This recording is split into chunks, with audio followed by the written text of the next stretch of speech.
Everyone lost in last night's election, but the biggest losers of all were the Conservatives. I'm Candice Malcolm, and this is the Candice Malcolm Show.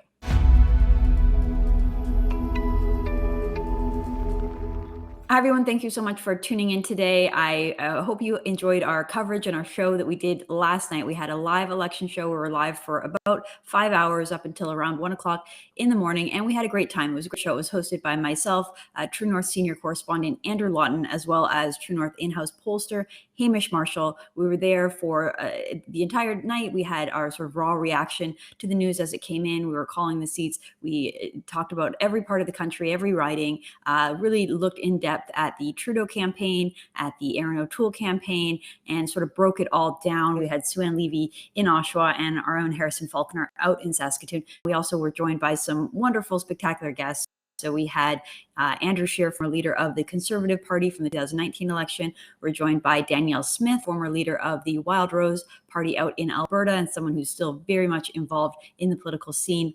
Out there, we had JJ McCullough, the popular YouTuber and columnist with the Washington Post, come and join us. We had a lot of fun. It was a great broadcast and just really enjoyed it. We had a new format that we're trying out using, so I could actually see all of the comments as they were coming in on social media, on Facebook and YouTube. So it was really fun. It was great to connect with our audience that way. And we really appreciate everyone who tuned in. If you want to go check that out, you can find it over on YouTube or on Facebook. But like I said in the intro, look, I think that the obvious loser in last night's election was Justin Trudeau. Justin Trudeau made an absolute mockery and fool of himself. The entire purpose of this election was one reason and one reason alone, and that was so that Justin Trudeau could try to get a bigger share of the pie. He wanted a bigger share of the pie. He wanted his majority government. He wanted unmitigated power to do exactly what he wants to do. He didn't want to have to bother with the hassle of working with the NDP and the Bloc, even though the NDP and the Bloc were incredibly supportive of his left-wing agenda.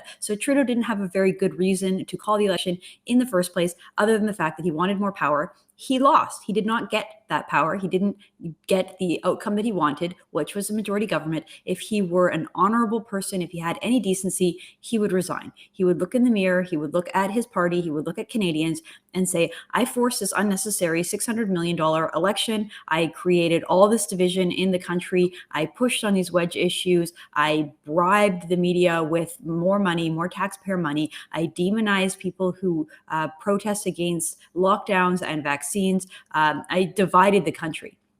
Trudeau is to blame. Trudeau is terrible. And again, if he had any sense of decency, he would resign and he would not be prime minister. But of course, that's not true. Of course, Justin Trudeau doesn't have any decency. He doesn't have any honor. And therefore, he twisted it and spun it in his victory speech last night, saying that he was given a mandate, saying that it's clear, saying that he won, and basically acting as though he had just won a majority government, even though he hadn't. It was absolutely despicable. Justin Trudeau is a big, big loser of the night, and Canadians are worse off this morning because of it. But as I said in my intro, I think that the Conservatives are the big losers. The Conservatives are the big losers, and I will spend this show explaining why. Look, when it comes to Erin O'Toole, I'll just be completely frank. He comes from the opposite side of the Conservative movement and party than me. I like to see a Conservative who is strong on principles, strong on their values, unapologetic, willing to defend conservatism, willing to live their values, and have a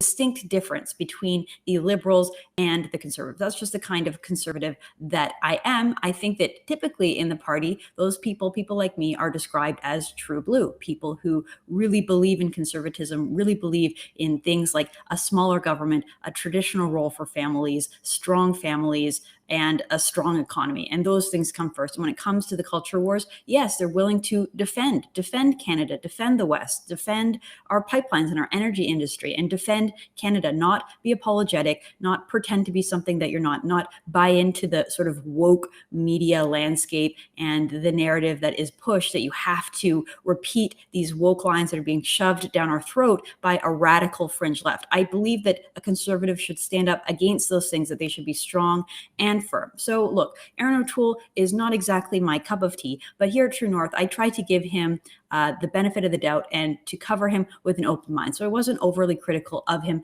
during the campaign, even though there were a lot of things that he did that I severely disagreed with. And that's because, look, he has he comes from a different side of the movement than me, and he had a different strategy. The whole idea was that he was going to run as a moderate, run as a centrist, sort of try to court people in the middle. So he basically ditched the entire social conservative wing of the party. He wasn't really willing to take on any of the cultural war, cultural battles that are happening in our country right now. He pretty much stayed silent on all of them. At one point, he did say that he would raise the flag to full staff. That should be obvious. That's good, and it was good to see him do that. I would have liked to see a lot more of that from him.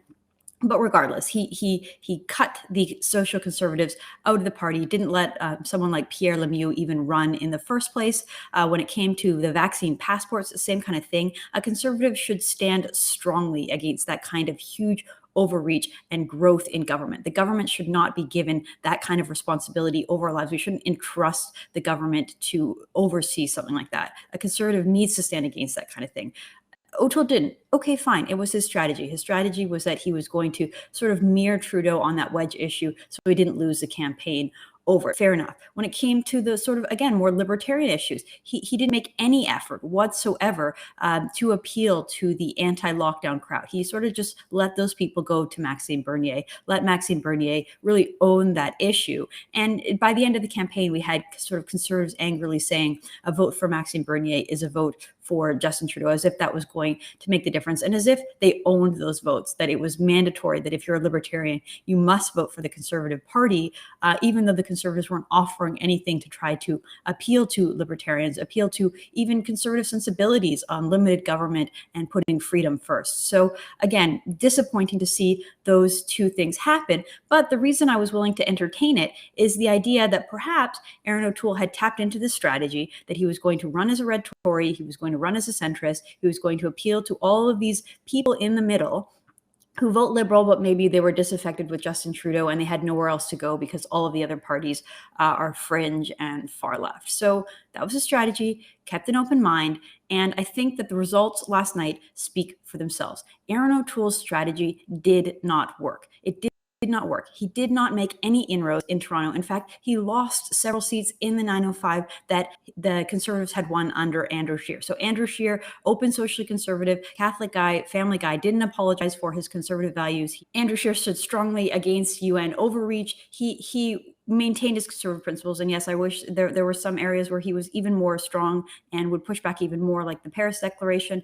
But regardless, in comparison, Andrew Scheer seems like a much more conservative candidate than Erin O'Toole. So the idea that Erin O'Toole didn't even gain seats in Toronto. He didn't even win the 905, the suburban belt around Toronto, that it seemed like his entire campaign was geared toward. But not just that, the Conservatives got decimated in the Lower Mainland in British Columbia. They basically, from our analysis and what Hamish Marshall was saying last night, they lost the Chinese vote. The ethnic inroads that had been made under Harper are continuing to fade away. So you're losing the vote of New Canadians. And so at this point, you have to stop and say, wait a minute, what was it all for? Erin O'Toole ran a campaign where he basically threw the Conservatives in his party under the bus. He shunned social conservatives. He shunned freedom-loving libertarians. He ran as a centrist. He ran basically as a liberal light candidate, and he didn't even make the inroads that he needed. It seemed like his entire campaign was geared towards appeasing the media and trying to appeal to people who, let me be frank, are never going to vote for Conservatives. You're never going to win over these people, no matter how much you try to act like Justin Trudeau. You cannot out-Trudeau Justin Trudeau. And this is an incredible failure of judgment and failure of strategy. And I think that there needs to be a reckoning with Erin O'Toole as the leader of the Conservative Party within the Conservative movement, because his strategy didn't pan out. It didn't work. He didn't win. Instead, he alienated the entire Conservative base, including people who trusted him that he was going to run. Remember, he ran as a true blue. He said that throughout his leadership campaign. The options for leadership of the party were Peter MacKay, who was a known red Tory, and Erin O'Toole. And the idea why so many people threw their support behind Erin O'Toole was because they believed that he was the more conservative option. It turned out that that wasn't the case, and this became evident throughout the campaign. I want to read a post that Erin O'Toole put on his Facebook in the final days of the campaign, because I think it's just incredibly telling of the kind of strategy that he had, the kind of campaign he led, and the kind of man that he is. So let me read this right here. I want to talk to the many Canadians who are tuning into this election and maybe, hopefully, looking at the Conservatives for the first time. I know some of you are hesitant because of things you may have heard or impressions that are a little out of date. I know that you may not hear all that much from Conservative politicians. I understand that for years you've been let down by the Liberals. Okay, so far, so good. I guess he's trying to talk to people who don't typically vote for Conservatives. So let's see what he has to say here. He says, but really, if we're being honest, you've been let down by parties of all stripes, mine included. I just want to say upfront that I know my party has ground to make up, and so I'm here to listen to you. I want to know your thoughts, hopes, fears, and dreams, and I hope when Monday rolls around, even if you're a little uncertain about your vote, you'll look at Canada's Conservatives a little differently. So basically what he's saying here is he's apologizing for the Conservatives in his party. He's apologizing for the Conservative positions his party has taken in the past. And he wants you to know that under his watch, the Conservatives are different. Okay, so let's continue reading. From the first day of my leadership, my priority has been to build a Conservative movement where every Canadian feels at home, inclusive, diverse, forward-looking, socially progressive, and worker-friendly. As you look ahead to voting this election, I ask for your support.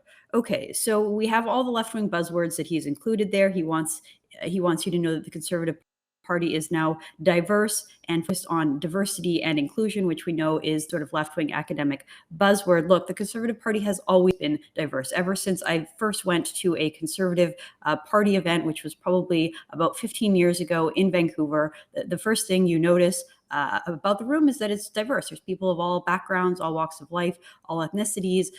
We were talking about this last night, that the whole idea that conservatives are innately homophobic or anti-gay is just obviously untrue. If you work in conservative politics or you're around conservative politics, you recognize very quickly that there are a lot of people who are gay in the conservative movement, a lot of people who identify as LGBTQ, a lot of people from different walks of life. Again, so the idea that conservatives oppose that has always been nonsense, always been a media lie. But again, here, Erin O'Toole is repeating it and basically cementing those negative left-wing media stereotypes about conservatives, admitting that they're true and promising and pledging to be better. So here he says he wants to be forward-looking, socially progressive, and left-wing. So again, he's applying that he wants to be forward-looking, which implies that the former Conservative Party was backwards looking. He wants to be socially progressive, which means socially left-wing. It means woke. So why is Erin O'Toole pledging to be woke in the final week of the campaign? If you're a conservative in this party who has long voted conservative, who has been loyal to the party, and you see something like that, you read something like that, that was the focus of his campaign in the final week. He was giving speeches to that end. That was what he was talking about, apologizing for the Conservative Party, saying that the past, they were wrong, and he wants to move it in a more left-wing direction. Well, I've got news for you, Erin O'Toole. When you talk like that, when you campaign like that, when you say those kind of things, when you run on a campaign trying to please the media, trying to please the left, and to get those people to win over, what you're really doing is you're throwing your own base under the bus. You're making conservatives who have long supported and voted for your party feel like you don't want them and that you're ashamed of them and that you are basically apologizing for them. So look, Erin O'Toole didn't do what he said he was going to do. He didn't make the inroads that he was hoping to. He didn't make the progress that he wanted. Instead, he alienated his base. He didn't pick up seats and make the ground by picking up those moderate or those liberal voters. And instead, he let the entire conservative movement down. There needs to be a reckoning. I'm Candice Malcolm, and this is The Candice Malcolm Show.